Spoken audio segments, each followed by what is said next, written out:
Hello everyone, I have Dr. Randy Aldrich with me. He's the Assistant Professor and Director of the Athletic Training Program here at UL Lafayette. Got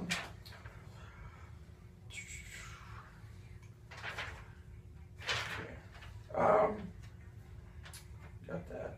Who was in charge of your budget at the high school you worked at? Well,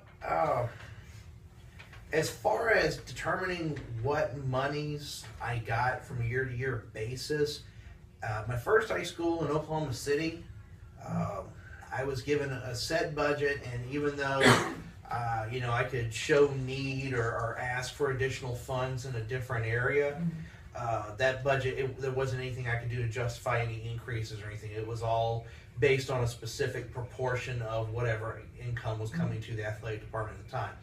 Now, my job in Tulsa, at the private school there, that one, I was guaranteed a 5% increase every year, no matter what, as long as I could show that I had used the previous year's budget and demonstrate need, and I could get additional funds for capital improvement as long as I could show that it would be used in a majority of the time and things of that nature.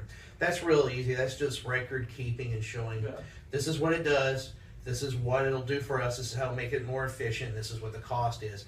And a lot of times when I could come in with a capital improvement like that, 1 or 2 a year, I would say 90% of the time, probably not more, everything was above board. A lot of it's just good record keeping, justification, and using the things that you have. It's one of those things to those that a little were given and trusted, more can be given. That's the way that my last school looked at it. Who was responsible for the budgeting process, and what policies were associated with the decision making within that organization? Well, and I'll just go back to my school in Tulsa. I was the one that did inventory, and at the end of every year, I would go in and see what I have at that moment, and then compare it to what I had the year before and the year before, and then you can start looking at 2-year, 3-year, 5-year, 7-year trends of what you need. And some years, we would go to the state championship in football and basketball and soccer. Well, okay, that means the spring, the winter, and the fall, the spring, winter, and fall seasons went their maximum amount of time. And my athletic director was really good about, if I needed something and we were going long in seasons, be able to slide me a little extra money. But the more frequently we were doing that, it began to show up in my inventory. And once it gets into your inventory, then it's easy. Then you look at trends. Then you look at, okay, this is what I have. And then on the rare occasion when we didn't go the distance in those seasons, I would have surplus. And so the following year I wouldn't have to spend as much, which actually, if we didn't make a state championship in this particular season, I'd actually have a little extra money to spend at the end of the year on some kind of capital improvement or a new toy or new rehabilitation technique or something. So I was win-win. We win, I love winning and I like going to championship games. If we didn't win, then I knew I had a little extra money in the bank that I could go buy stuff with. How often is the budget revised, and what type of input did you collect from the department heads / coaches in the organization?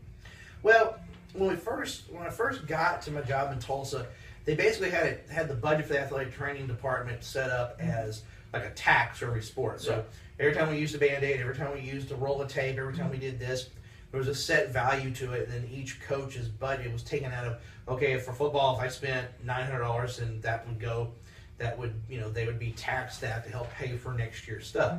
That's not a really good way to do that, because that is a ton of extra work on top of it all.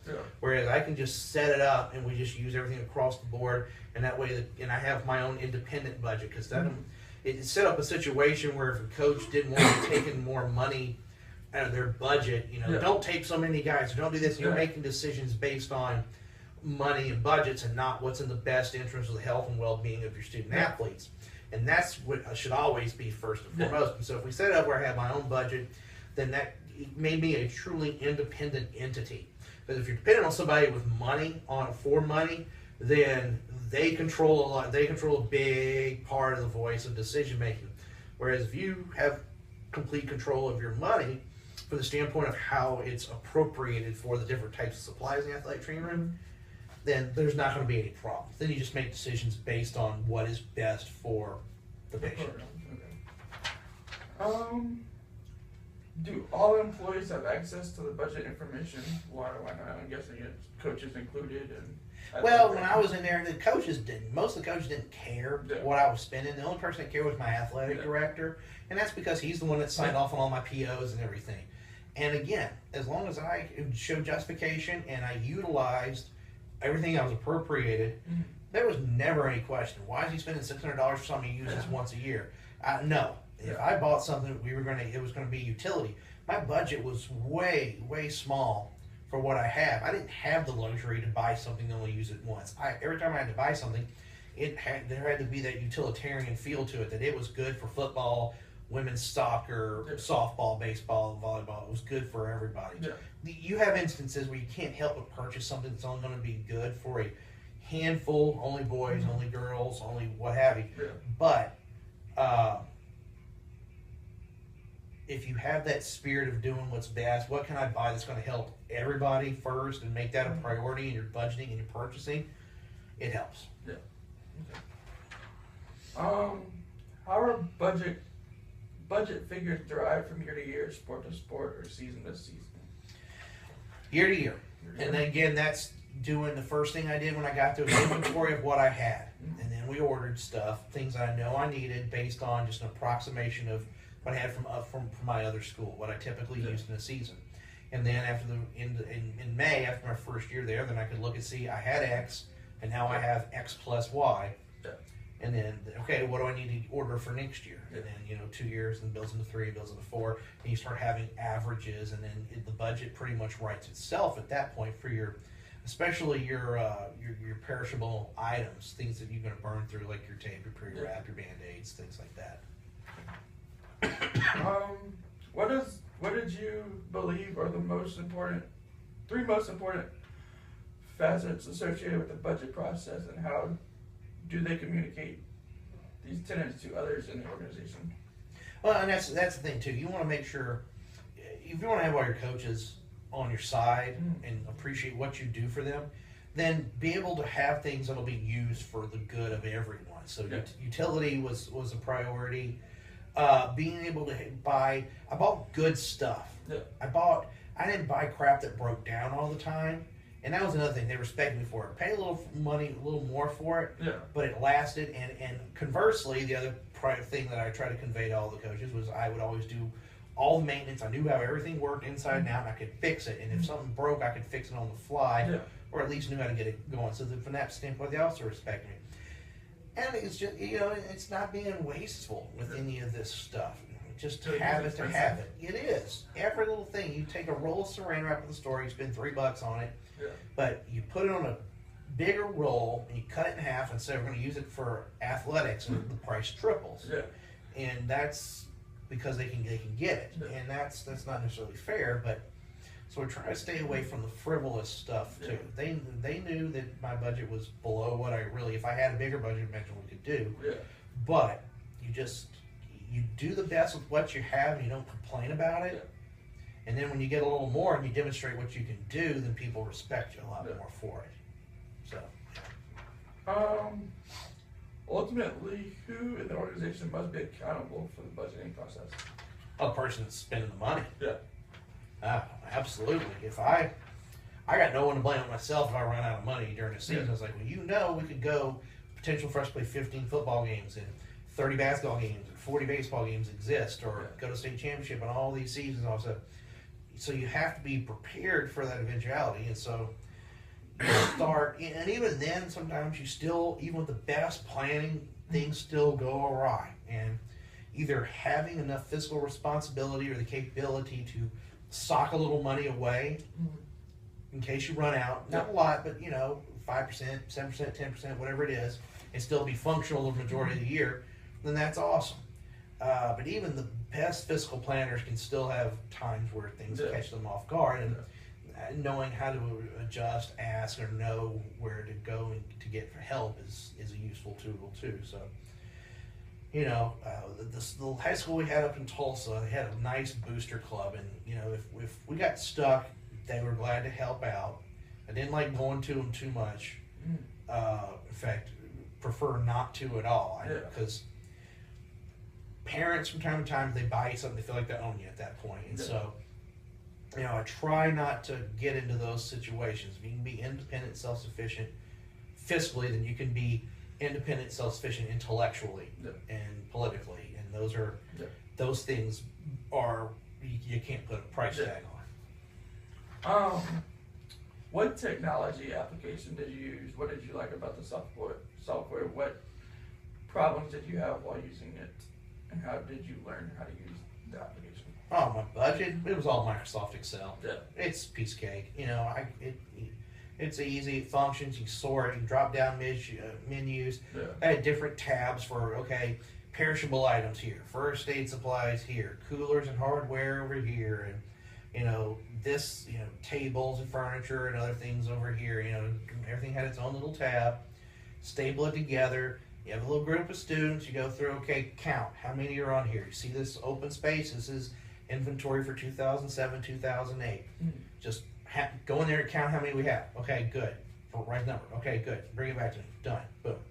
And you could task a couple of your minions with you to go get everything done. You can do inventory in a little bit of no time. And you buy some pizzas, a t-shirt, we do inventory, bam, we have a fun day and we all get it done. Everybody wins. So, you just try to keep it simple. I'm still a paper and pen kind of guy. Computer is fantastic, but I don't need a very fancy one. And it's more about understanding a bid process, which we had at my school, which was, I had everything there, and my school was more comfortable with splitting things into 3 or 4 vendors. What I needed, they just wanted to make sure that, it wasn't anything that was like 15-20% over, the other guy. Then they would say, okay, well, we need you to buy your tape from brand B instead of brand A because, and most of the time I caught that anyway. I was like, well, I'm not gonna buy my tape from them because I can buy 14 cases for the price of 10 at this other place. And that's a lot to it too. So, it's eyeball test, Microsoft Excel, good old common sense. Did your students know that they weren't supposed to waste certain things or things that they thought would last longer but didn't last long at all? Or they're notorious for, they get halfway through a roll of tape and start, let me start another one. No. We would have nub roll days, and those were Thursday walkthrough was nub roll day. If we taped anybody those days, we used nub rolls. Yeah. We wouldn't use any brand new rolls. We used we had a box and it was all the nub rolls. If guys wanted to tape something on their own, they got a nub, they got the box of nubs. And that's all they got. And so it's cups are another thing. Kids are notorious for just running through those. Water bottles, they throw them wherever, and water bottles, believe it or not, are not as durable as you think in cases. And so you educate people on, yes, it's a budgetary issue, but you frame it as a safety hazard, which it was. Someone steps on a 6-pack holder of water bottles, they sprain their ankle, and all hell breaks loose, right? I mean, as long as they're okay, then I'm okay. Then I get pissed about I got to replace the water bottle holder. So you frame it to your students. So students don't care. It's not their money. They're not worried about spending it. It was their parents' tuition money, but you frame it to them like this is a safety hazard. We don't want player Y to sprain his ankle. Yeah. Got it. They keep everything out of the way. They help enforce the rules from a hygiene standpoint, not stepping on the bottles, and you turn an issue that's a budgetary concern to yourself, and you frame it in a way that the kids can understand it, and then they're helping you save money by doing their fair share of the maintenance indirectly through safety procedures. So, you got to get in the mind of the teenager that way. So, do you feel like I know colleges have more money and more stuff to spend on things like that. But do you feel like it's easier or harder for them to keep a budget and make sure they don't go over? Boy, it's a lot harder because of the college setting. They have, they're responsible for anything after the primary and the secondary insurance. You get 5 or 6 kids that tear their ACL, and mom and dad have real crap insurance, and the school insurance pays for it. You're either going to pay for it by being the provider of the secondary insurance, which costs money, Yeah. or you're going to have to pay out of pocket after the secondary insurance doesn't cover everything. And you're at the whim of, the injury gods at that point. If you're just having a bad year with shoulders and everybody's got to have a labral repair or rotator cuff surgery, or everybody tears their Achilles or something like that, you're just out of luck. Yeah. There is no budgeting for that.